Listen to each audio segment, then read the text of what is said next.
আসসালামু আলাইকুম। Welcome to back Jemis cooking and beauty. বন্ধুরা, আপনারা সবাই কেমন আছেন? আলহামদুলিল্লাহ, আল্লাহর রহমত ও আপনাদের দোয়ায় আমি ভালো আছি। আশা করি আপনারা সবাই ভালো আছেন। বন্ধুরা, আজকে আমি আপনাদের সাথে শেয়ার করব একটা ইউনিক রেসিপি, কাঁচা পেঁপের আচার। হ্যাঁ বন্ধুরা, আচার তো অনেক খেয়েছেন, কখনো কি কাঁচা পেঁপের আচার খেয়েছেন? বন্ধুরা, আপনারা যদি একবার এই কাঁচা পেঁপের আচার খান, আশা করি অন্য আচার খাওয়া ছেড়ে দেবেন। কারণ কাঁচা পেঁপের এই আচারটি এতটাই সুস্বাদু ও মজাদার, একবার না খেলে বুঝতে পারবেন না। এটি খেতে দুর্দান্ত। চলুন কথা না বেরিয়ে আচারটি তৈরি করে নেওয়া যাক। আমি এখানে একটা কাঁচা পেঁপে নিয়েছি। পেঁপেগুলোকে এভাবে দুইটি ভাগে কেটে নিয়েছি। আমি কিছু স্লাইস করে নিয়েছি ও কিছু কুচি করে নিয়েছি। এগুলোকে কেটে ধুয়ে পরিষ্কার করে নিয়েছি। চুলায় আমি পানি বসিয়ে দিয়েছি, গরম পানি। এখন পানিগুলো গরম হয়ে আসলে আমি পেঁপেগুলো ঢেলে দিচ্ছি। পেঁপেগুলো দিয়ে ঢেকে 2 মিনিট সিদ্ধ করে নিতে হবে। সিদ্ধ হয়ে গেলে পানি ঝরিয়ে এভাবে রেখে দিতে হবে।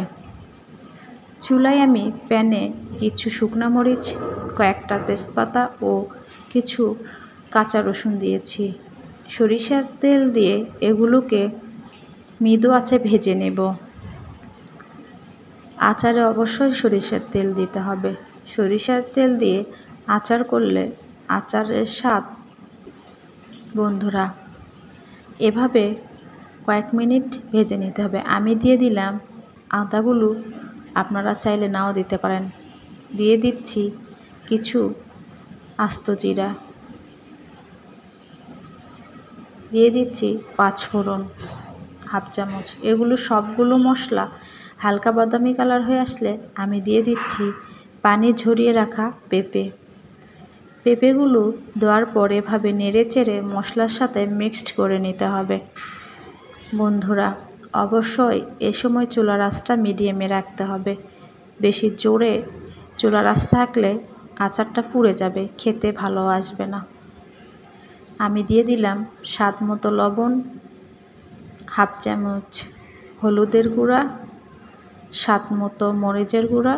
মরিচের গুঁড়াটা আপনারা স্বাদ মতো দেবেন। যারা ঝাল খেতে পছন্দ করেন তারা অবশ্যই পরিমাপটা বাড়িয়ে বা কমিয়ে নিতে পারেন।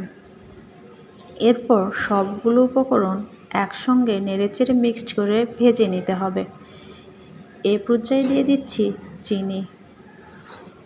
অনেকেই একটি গুড় দিয়ে তৈরি করে নিতে পারেন, কারণ আমার কাছে চিনি ভালো লাগে তাই আমি চিনি দিয়ে করে নিচ্ছি। আপনারা চাইলে গুড় দিয়েও এই আচার তৈরি করে নিতে পারেন।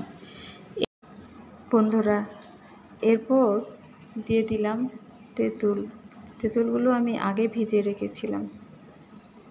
অবশ্যই তেঁতুল দেওয়ার চেষ্টা করবেন। দিয়ে দিলাম একটু ধনিয়ার গুঁড়া। এটাও অপশনাল, চাইলে আপনারা জিরার গুঁড়াও দিতে পারেন, না চাইলে নাও দিতে পারেন। এরপর সবগুলো একসঙ্গে মিক্সড করে দিয়ে দিচ্ছি সামান্য পরিমাণ ভিনেগার দিলে আচারটা দীর্ঘদিন সংরক্ষণ করে রাখা যায়, ছত্রাক বা নষ্ট হয় না। আপনারা অবশ্যই ভিনেগার দিয়ে আচার তৈরি করবেন, তাহলে দীর্ঘদিন রাখলেও আচার নষ্ট হবে না। 1 বছর পর্যন্ত সংরক্ষণ করে রেখে খেতে পারবেন। আচারগুলো প্রায় আমার হয়ে এসেছে, ওপরে তেল ভেসে উঠেছে, তার মানে আচারটা আমার হয়ে গেছে। এখন আমি চুলা থেকে নামিয়ে পরিবেশন করব।